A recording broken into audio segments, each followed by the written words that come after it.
ये कहानी है जॉन नाम के मछुआरे की, जो हर रोज की तरह अपनी छोटी नाव लेकर समंदर में मछली पकड़ने निकलता है। लेकिन इस दिन कुछ अलग होता है।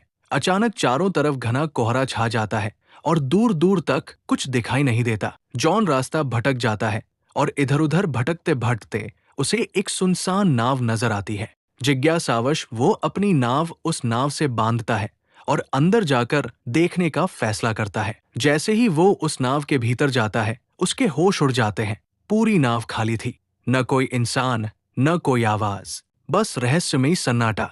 जॉन जब उस रहस्यमयी नाव में गया तो सब कुछ बिल्कुल सामान्य लगा। खाना ताजा था, कपड़े करीने से रखे थे और हर जगह इंसानी मौजूदगी के संकेत थे। लेकिन वहां कोई था नहीं। वो नाव को चालू करने की कोशिश करता है, पर इंजन काम नहीं करता। इतने विशाल समुद्र में अकेली और खाली नाव देखकर जॉन हैरान रह जाता है। वो दूरबीन से चारों ओर देखने की कोशिश करता है, शायद कोई पास में हो, लेकिन घना कोहरा सब कुछ ढक चुका था।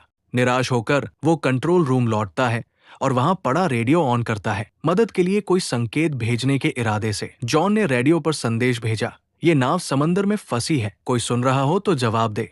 संदेश भेजने के बाद उसने सोचा कि अब अपनी छोटी नाव से लौट जाना चाहिए। लेकिन जब वो बाहर आया तो उसकी नाव वहां नहीं थी, जबकि उसने उसे अच्छे से बांधा था। उसकी हैरानी और बढ़ गई जब देखा कि अब चारों ओर फैला कोहरा भी अचानक साफ हो गया था और आसमान एकदम खुला था। अब दोपहर का समय हो चुका था। जॉन को समझ नहीं आया कि ये सब क्या हो रहा है। वापस लौटने का कोई और रास्ता न देख वो उसी खाली जहाज पर लौट आया और नक्शे के सहारे रास्ता ढूंढने लगा। जॉन अब ये समझने की कोशिश करता है कि वो आखिर है कहाँ और अपने घर कैसे लौट सकता है। परेशानी ये थी कि उस रहस्यमयी नाव का इंजन खराब था। अगर उसे बचना था तो किसी भी हाल में इंजन को ठीक करना ही था। वो पूरे जहाज में टूल बॉक्स तलाशता है और कड़ी मेहनत के बाद इंजन ठीक कर लेता है। उसके लिए ये एक बड़ी राहत थी। अब नाव चालू हो चुकी थी और दिशा भी धीरे धीरे समझ आने लगी थी। लेकिन खतरा टला नहीं था। जॉन कंट्रोल रूम में जाकर फिर से रेडियो से संपर्क करता है, मगर इस बार भी कोई जवाब नहीं आता।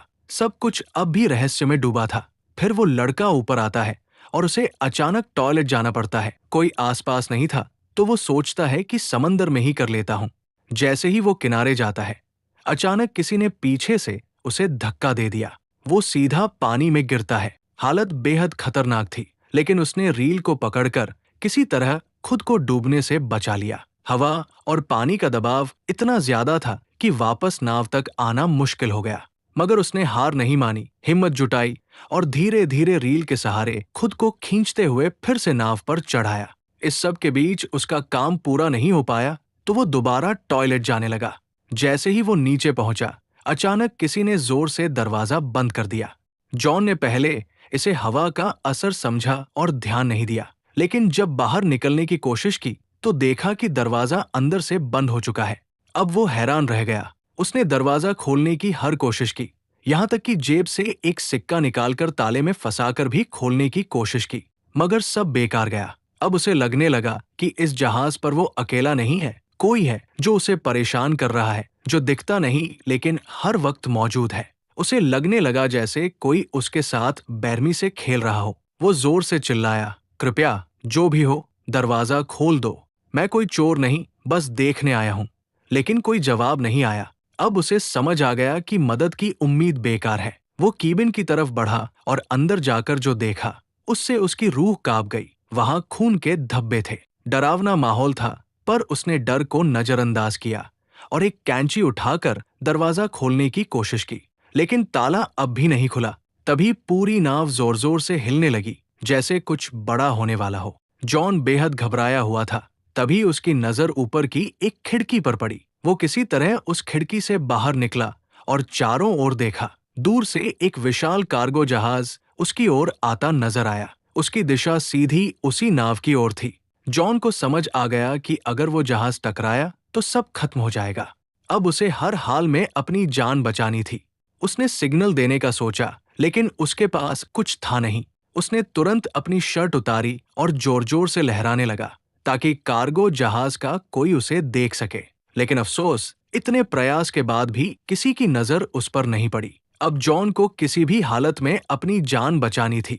अगर उसकी नाव आगे बढ़ती रही तो कार्गो जहाज से टकराकर सब खत्म हो सकता था। तभी उसकी नजर खिड़की के पास लटकी एक रस्सी पर पड़ी। उसके दिमाग में तुरंत एक आइडिया आया, अगर वो इस रस्सी का इस्तेमाल करे तो शायद जहाज को रोक सके। उसने जल्दी से रस्सी बांधी और बाहर फेंकी ताकि नाव की गति रुक जाए। लेकिन हालात और बिगड़ गए। रस्सी इंजन के पंखे में फंस गई और खींचते हुए बाथरूम के अंदर आकर उसके गले में अटक गई। उसका दम घुटने लगा।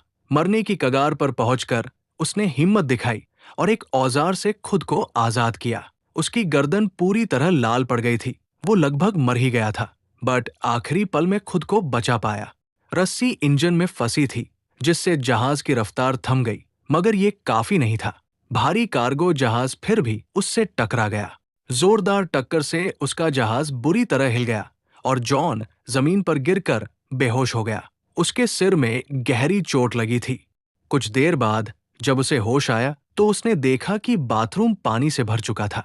मगर सबसे हैरान करने वाली बात यह थी कि वो समुद्र का खारा पानी नहीं, बल्कि एकदम साफ और मीठा पानी था, जैसे कोई जानबूझकर उसे डराने की कोशिश कर रहा हो। वो एक बार फिर टूटकर भीख मांगता है, चाहे तुम जो भी हो, प्लीज मुझे जाने दो। लेकिन फिर भी कोई जवाब नहीं आता। अब वो भूखा, प्यासा और बेहद कमजोर हो चुका था। जैसे तैसे उसने बाथरूम की शावर से पानी पिया, लेकिन जल्दी ही महसूस हुआ कि पानी खत्म हो गया है।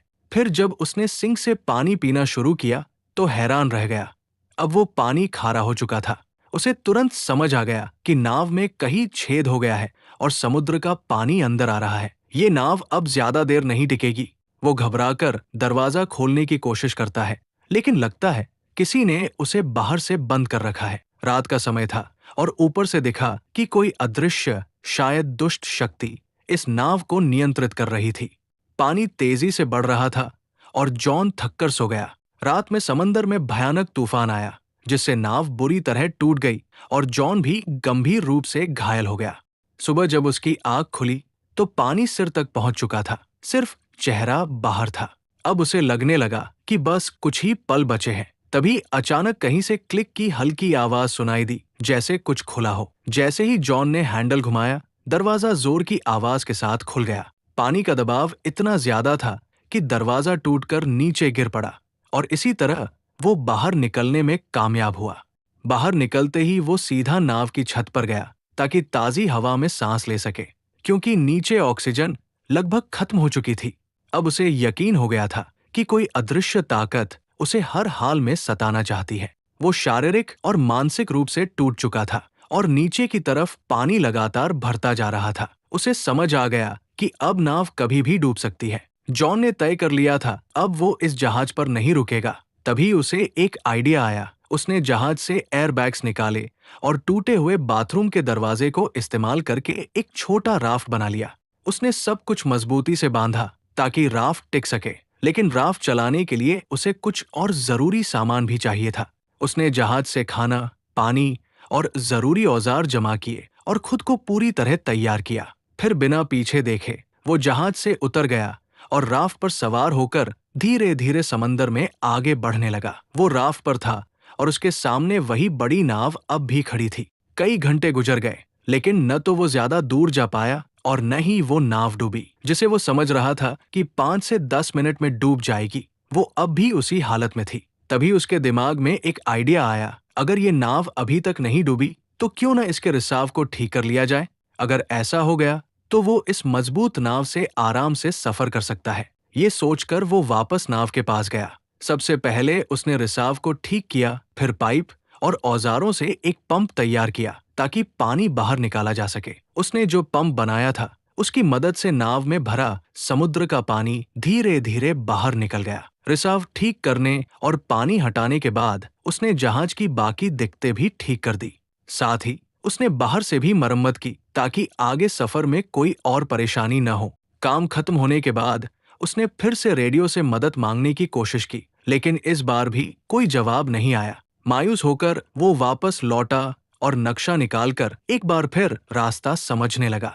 उसने नाव को आगे बढ़ाने की कोशिश की, लेकिन जैसे ही इंजन स्टार्ट किया, नाव बिल्कुल नहीं हिली, मानो फिर से उसे धोखा दे रही हो।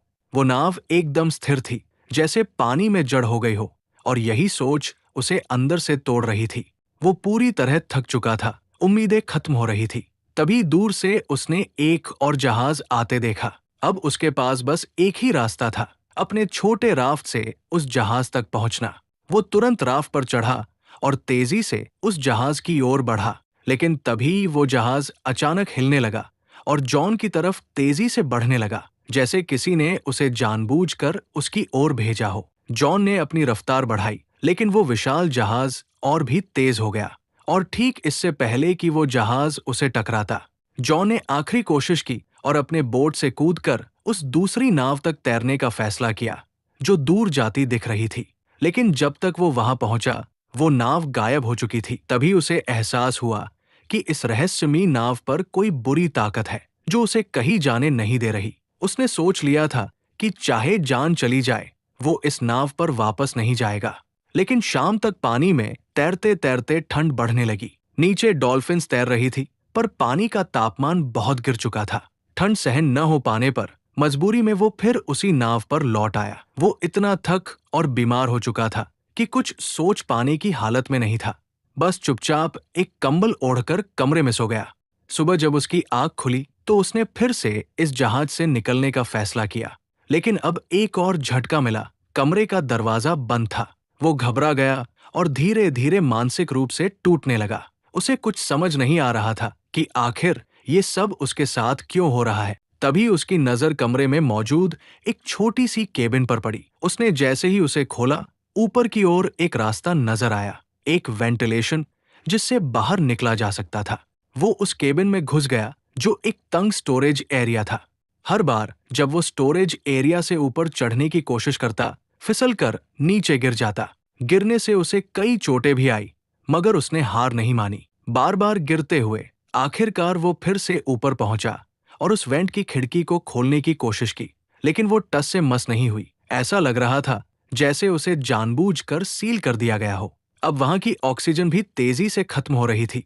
सांस लेना मुश्किल हो रहा था। नीचे का दरवाजा भी बंद था। वो वापस कमरे में नहीं जा पा रहा था। उसे लगने लगा कि अब यही उसका आखिरी समय है। लेकिन तभी उसने फिर से वही क्लिक की रहस्यमयी आवाज सुनी। जैसे ही केबिन की खिड़की क्लिक की आवाज के साथ खुली, जॉन बिना समय गवाए बाहर निकल आया। ताजी हवा ने उसे थोड़ी राहत दी। बाहर आकर उसने देखा कि नाव एक छोटे से द्वीप की ओर बढ़ रही थी।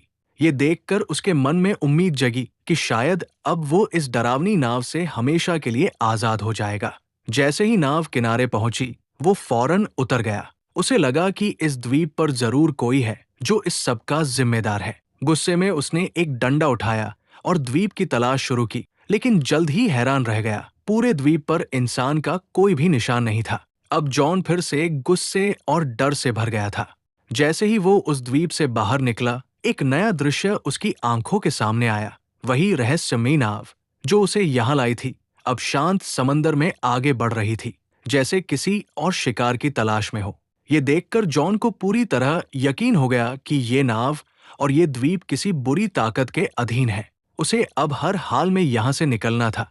उसकी जिंदगी अब भी बाकी थी। वो खोजबीन करता हुआ द्वीप की सबसे ऊंची चोटी पर पहुंचा और वहां से उसने दूर एक और द्वीप देखा। लेकिन वो इतना दूर था कि वहां क्या हो रहा है ये वो देख नहीं पाया। जैसे जैसे जॉन द्वीप पर घूमता रहा, वो धीरे धीरे पीछे की ओर आ गया। लेकिन जब वो वहां पहुंचा तो उसकी आंखें फटी की फटी रह गई। ये वही जगह थी जहां से उसकी यात्रा की शुरुआत हुई थी। सब कुछ वैसा ही था।